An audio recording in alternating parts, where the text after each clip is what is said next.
So hello guys, आज मैं आपको बताऊंगी importance of field visit, importance of waste management in field visit और ब्राज़ील और इंडिया के लोकेशनल डिफरेंसेस। सबसे पहले हम देखेंगे इम्पोर्टेंस ऑफ वेस्ट मैनेजमेंट। तो ये देखो, ये हमारा फर्स्ट टॉपिक है आज का, importance of waste management during the field visit. ठीक है, तो अब देखो, वेस्ट मैनेजमेंट करने के लिए आपको क्या क्या स्टेप्स, थोड़ा आपको ओन वर्ड में, पर्सनल वर्ड में, पर्सनल रिस्पॉन्स क्वेश्चन से भी लिख सकते हो, बट आपको ब्रीफ में आंसर लिखना पड़ेगा। या आंसर आ सकता है 2 मार्क्स के लिए या फिर 1 मार्क के लिए भी आ सकता है, वो डिपेंड करता है। देखो, अब इसमें आप क्या लिख सकते हो, पहली चीज़ तो आप लिख सकते हो क्या, हम जब भी फील्ड विजिट पे चल जाते हैं तो हमें वहाँ कचरा नहीं करना चाहिए, इसका बहुत ज़्यादा ध्यान रखना चाहिए। तो अगर इंग्लिश में लिखेंगे तो हम ऐसे लिख सकते हैं, देखो मैं आपके लिए लिख दे रही हूँ, we should ensure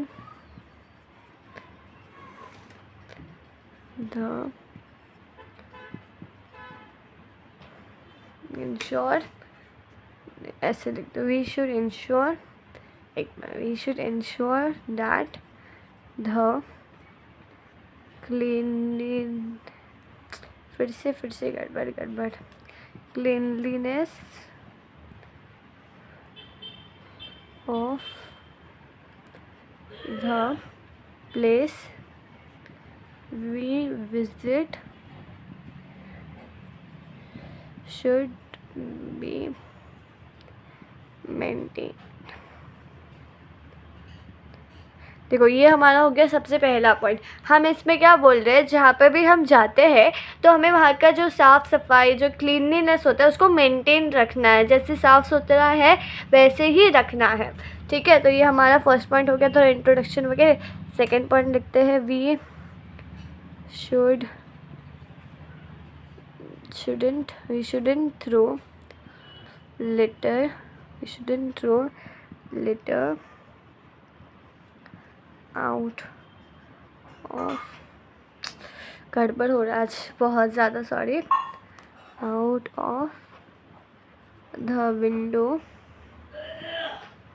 of the window while traveling through बस और ट्रेन। अब अगला पॉइंट क्या बताने की कोशिश कर रहा है, क्या हम जब भी बस या फिर ट्रेन में से जाते हैं, ठीक है, फील्ड विजिट पे लेके जाते हैं, तो बस में लेके जाते हैं, ट्रेन में लेके जाते हैं ना, तो तब हम लोग को बाहर कचरा नहीं फेंकना चाहिए। जैसे ही हमें ऐसे बस में दे दिया, फ्रूटी का पैकेट दे दिया, केक का पैकेट दे दिया, आपने खा लिया और बाहर फेंक दिया, तो ऐसा हमें नहीं करना, ये इससे पता चलता है। अब अगला वाला देखते हैं। अब अगला वाला है,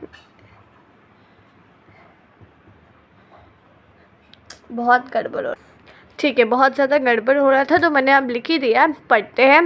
we shouldn't throw chips packets, water bottles, food packets और wrappers of chocolate here and there. मतलब हम जो भी खाते हैं या फिर जो भी खाना पीना हम लोग को मिलता है, उन सब के पैकेट, उन सब का वेस्ट या वहाँ नहीं फेंकना। हाँ, यहाँ चले, यहाँ खा लिया, फेंक दिया, ऐसा नहीं करना।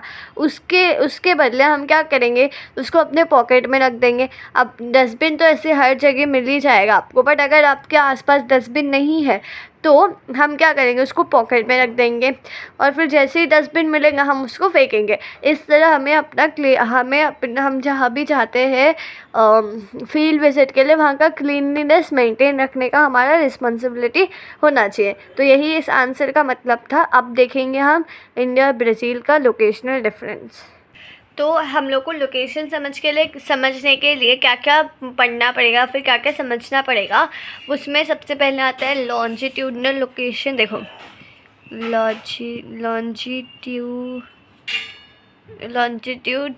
लॉन्जिट्यूडनल लोकेशन पढ़ना पड़ेगा, लैटिट्यूडनल लोकेशन पढ़ना पड़ेगा। आइए, तो आप समझ सकते हो ना, लैटिट्यूडनल लोकेशन वो कौन से पार्ट में कहाँ लोकेटेड है। वो कहाँ लोकेटेड है, कौन से स्फीयर में है, वो सब पढ़ना पड़ेगा, ठीक है। तो ये मैं आपको लिख के बताती हूँ सीधा अच्छे से, ठीक। तो देखो पहला तो आ जाता है इंडिया का। देखो इंडिया कहाँ लोकेटेड है, 8 degree 4 minute north to 37 degree 6 minute north longitude.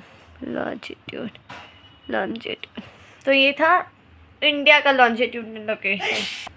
तो देखो आपको ये लर्न करना पड़ेगा, ठीक है। अब नेक्स्ट आता है ब्राज़ील का। तो ब्राज़ील लोकेटेड है 5 डिग्री 15 मिनट, सॉरी 50, आज बहुत गड़बड़ हो रही है बट कोई नहीं, समझ में तो आ रहा है। 5 degree 15 minute north to 33 degree 45 minute east है, ठीक है। ये सब छोटी छोटी चीज़ें याद रखो। ईस्ट लॉन्जिट्यूड, ठीक है। हर चीज़ इम्पोर्टेंट होती है। अब बहुत सारे लोग बोलते हैं क्या ज्योग्राफी पढ़ने से क्या होगा। ज्योग्राफी पढ़ने से हम लोग को अपने कंट्री के बारे में पता चलेगा और देखो लाइफ में क्या काम आएगा। तो देखो अगर आपको भी मेरी तरह से सिखाना पड़ा तो ये बहुत काम की चीज़ है, ठीक है, याद रखो। बस एग्ज़ाम के उससे मत पढ़ो इसको, ठीक है। अब नेक्स्ट आता है latitudinal location, 68 degree 7 minute east to जाएगा ये 97 डिग्री 25 मिनट ईस्ट लैटिट्यूड, ठीक है। अब ब्राज़ील का हो जाएगा 34 degree 45 minute west to, Brazil का जाता है 72 या 73 लिखते हैं अभी हम, फिर आप एक बार मैं चेक कर लेते हो, ठीक है। 55 डिग्री ईस्ट 73 या फिर 72 अप्रॉक्सीमेटली है, एक बार चेक कर लेते हैं। तो चलो मैंने तुम लोग की टेक्स्ट बुक में चेक किया, ये करेक्ट वैल्यूज़ है लैटिट्यूडनल और लॉन्जिट्यूडनल। आप समझेंगे हम लोकेशनल के डायरेक्शन से। तो अब हम लिखेंगे India is located in northern and eastern hemisphere। तो ये अब लोकेशनल एक्सटेंड हो गया इंडिया का। देखो अब ये जो हमारा स्पीयर है, ठीक है। तो इसमें इंडिया कहाँ लोकेट है, ये साइड का ही तो लोकेट है, इसके लिए नॉर्दर्न एंड ईस्टर्न हेमिस्फीयर, ठीक है। अब देखते हैं ब्राज़ील वाला। सो ब्राज़ील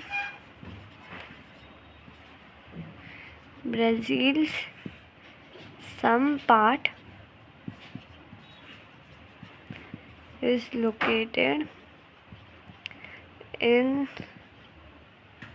northern hemisphere